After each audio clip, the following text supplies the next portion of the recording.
भाजपचे ज्येष्ठ नगरसेवक इचलकरंजी मनपा तथा मी वडार महाराष्ट्राचा संघटनेचे महाराष्ट्र प्रदेश सरचिटणीस माननीय श्री तानाजी पवार साहेब यांना वाढदिवसाच्या हार्दिक शुभेच्छा। शुभेच्छुक मी वडार महाराष्ट्राचा नवी मुंबई राज्य संघटना कोल्हापूर जिल्हा। टीप साहेब परगावी असल्यामुळे शुभेच्छा स्वीकारण्यास उपस्थित असणार नाहीत। नमस्कार, मी विनायक कळडोने। तुम्ही पाहताय राजकीय एक्सरे, जे दिसत नाही तेच दाखवणारा आमचा स्पेशल रिपोर्ट। आज पाहतोय आपण प्रकाश आवाडे थर्ड इनिंग की राजकीय मास्टर स्ट्रोकचा भाग दुसरा। राजकारणात काही निर्णय तात्काळ टाळ्या मिळवून देतात, पण काही निर्णयांचा अर्थ अनेक वर्षांनी उलगडतो। प्रकाश आवाडे ज्यांच्या राजकीय प्रवासातील असे काही निर्णय आहेत ज्यांची चर्चा आजही इचलकरंजीच्या राजकीय वर्तुळात होते। सर्वांना माहित आहे, राहुल आवाडे यांना लोकसभा निवडणूक लढवण्याची इच्छा होती। कार्यकर्त्यातही त्यांचीच चर्चा होती। मात्र त्या काळात प्रकाश अण्णांनी संयमाचा मार्ग स्वीकारला। समर्थकांच्या मते त्यांनी राहुल आवाडे यांना थांबण्याचा सल्ला दिला। त्या निर्णयामुळे पुढे निवेदिता माने खासदार झाल्या। पुन्हा एकदा संधी आली आणि पुन्हा चर्चा झाली। मात्र यावेळीही राहुल आवाडे यांनी लोकसभेचे शिवधनुष्य उचलले नाही आणि पुन्हा धैर्यशील माने यांनाच संधी मिळाली। आवाडे आणि माने यांच्यातील राजकीय संघर्ष कोल्हापूर जिल्ह्यासाठी काही नवीन नाही। अनेक राजकीय टप्प्यावर या दोन राजकीय प्रवाहामधील स्पर्धा दिसून आली आहे। म्हणून 2024 ची लोकसभा निवडणूक आली तेव्हा राजकीय वातावरण पुन्हा तापले। प्रकाश आवाडे यांनी बंडाची भूमिका घेतल्याची चर्चा रंगली। मात्र शेवटी राजकारणाने वेगळेच वळण घेतले। निवडणूक संपली, निकाल लागले, पण एक प्रश्न कायम राहिला, राहुल आवाडे यांची पुढची राजकीय झेप नेमकी कधी? याच प्रश्नाचे उत्तर शोधत असताना प्रकाश अण्णांनी वेगळी खेळी केली। लहान पुत्र ज्याला लोकसभेत जाण्याची इच्छा होती त्याच्या गळ्यात विधानसभेची माळ घातली।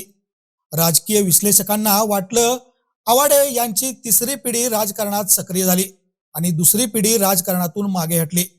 दरम्यान संधी मिळताच प्रकाश आवाडे यांनी भाजपच्या पदाधिकारी आणि कार्यकर्त्यांच्या बैठकीत एक वाक्य उच्चारले, पक्षाने संधी दिली तर मी लोकसभा ही लढवू शकतो।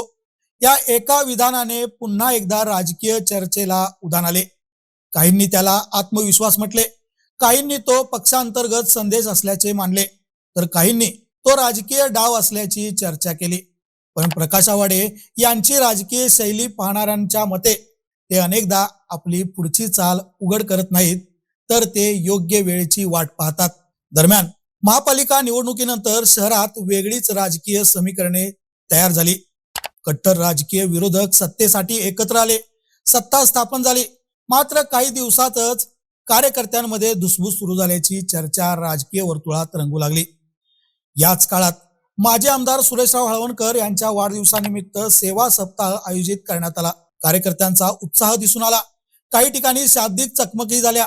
मात्र संपूर्ण घडामोडींच्या मध्ये प्रकाश आवाडे यांनी वेगळीच भूमिका घेतली।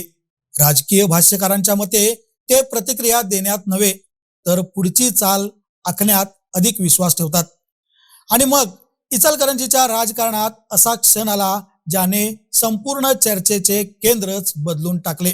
कल्लाप्पा आवाडे जवाहर शेतकरी सहकारी साखर कारखान्याच्या नामविस्ताराचा सोहळा आणि कल्लाप्पा आवाडे जनता सहकारी बँकेच्या नव्या प्रधान कार्यालयाचे उद्घाटन आणि या कार्यक्रमासाठी देशाचे गृहमंत्री तथा केंद्रीय सहकार मंत्री अमित शहा यांची उपस्थिती। हा केवळ उद्घाटन सोहळा राहिला नाही, तर इचलकरंजीच्या राजकारणातील मोठ्या शक्ती प्रदर्शनात त्याचे रूपांतर झाले। राजकीय वर्तुळात अशी चर्चा सुरू झाली की या कार्यक्रमामुळे स्थानिक राजकारणाचे केंद्रबिंदूच बदलले। याहून महत्वाची बाब म्हणजे कार्यक्रमाला महायुतीचे स्वरूप मिळाले। भाजपचे वरिष्ठ नेते, महायुतीचे पदाधिकारी आणि हजारो कार्यकर्त्यांची उपस्थिती, या सगळ्यांमुळे या सभेकडे संपूर्ण जिल्ह्याचे लक्ष लागले। राजकीय विश्लेषकांच्या मते हा केवळ उद्घाटनाचा कार्यक्रम नव्हता, तर संघटन शक्ती, संपर्क आणि राजकीय वजन दाखविण्याचा प्रयत्न म्हणूनही याकडे पाहिले गेले। याच कार्यक्रमानंतर इचलकरंजीच्या राजकारणात पुन्हा एकदा एक प्रश्न चर्चेत आला, प्रकाश आवाडे आता केवळ वर्तमानाचे राजकारण करत आहेत की पुढच्या मोठ्या राजकीय डावाची मांडणी सुरू झाली आहे? याच प्रश्नाचे उत्तर मिळते ते स्पेशल रिपोर्टच्या अंतिम भागात।